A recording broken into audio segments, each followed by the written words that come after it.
Hey everyone, Delta One here. Can you see me now? That light's terrible.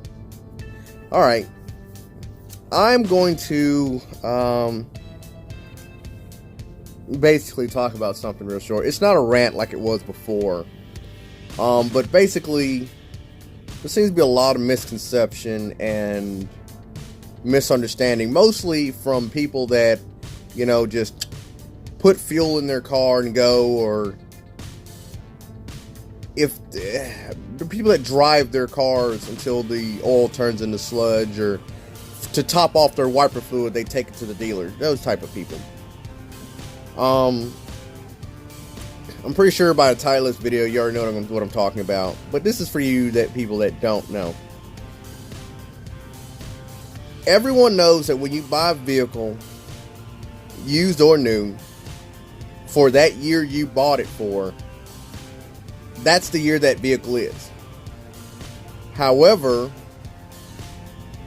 every vehicle has two classes. The year, I'm looking way at the wrong camera.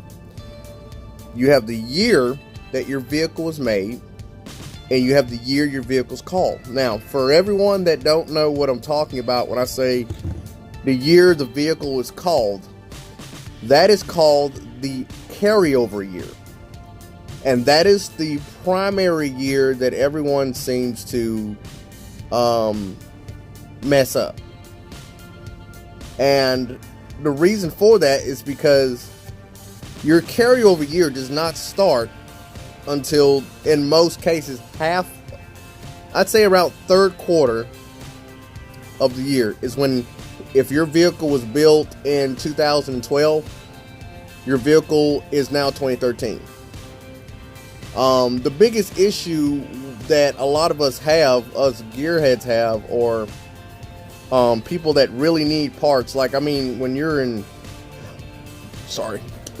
dire need of a part and you can't get it, it seems like this is during the time when those people come out that they can't help you.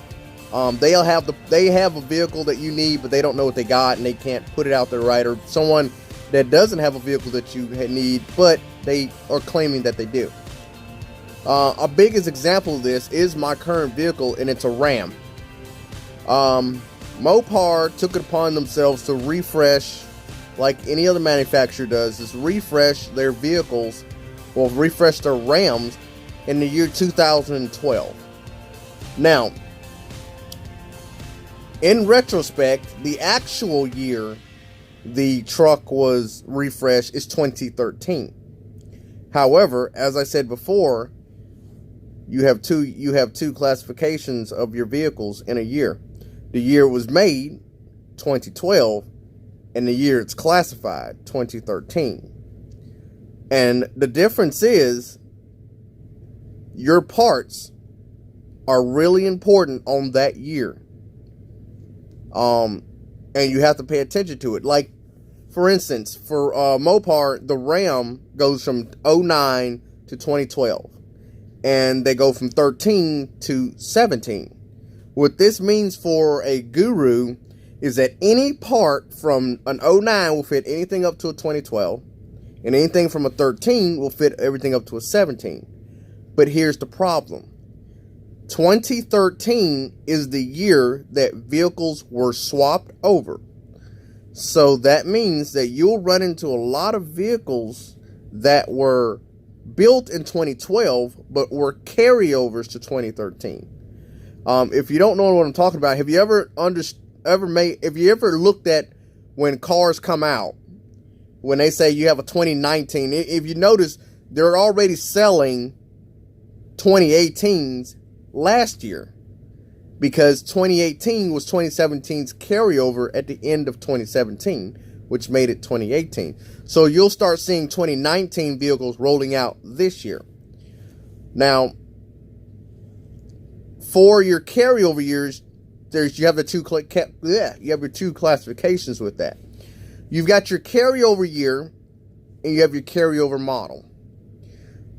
Ram's carryover year is 2012. Your carryover model is completely different. So your carryover model is when your manufacturer started implementing those changes to that next year.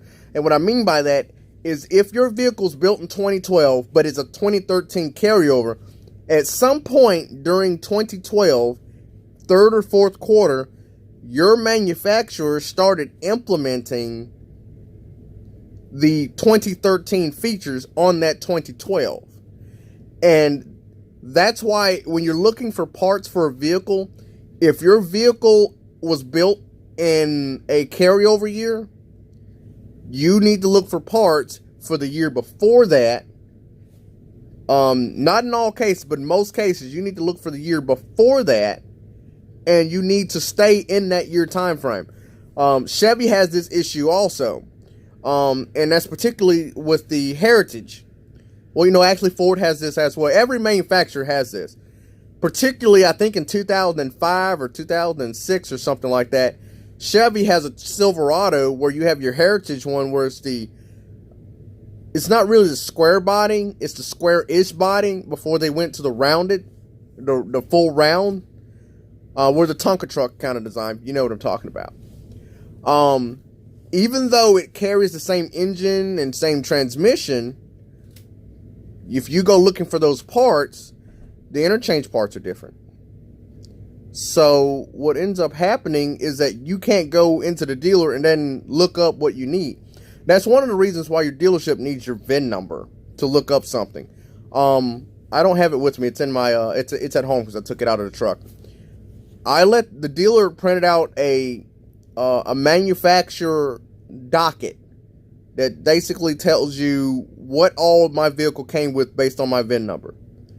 That gives me my my oil, what transmission, what rear end, because they no longer put that crap in the glove box anymore. But if you have a carryover year, it's really important that you know which one you have.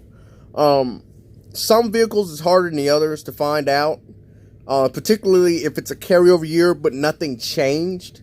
For instance, if you have an 09, well, let's cut that one out. Let's cut out the carryover years. So if you have a 2010 to 2011, none of those years changed. Those all stayed the same truck. So if you have a 2010 that was built, if you have an 11 that was built in 2010, but it's a carryover 11, it doesn't matter because that year carryover is the same truck. However, in 2009, you can get a third gen Ram that's a 2009 that you would think is a fourth gen, but no parts will fit. Absolutely no parts will fit. Same as with the 2013. If you get a 2012 that's carryover to 2013, a lot of the electrical will not work. Body panels will probably still work. I haven't actually ran anything with body panels, but mostly like electrical. A lot of your electrical changes, like the occupant restraint system in my truck, completely different. The harness for the headlight system, completely different.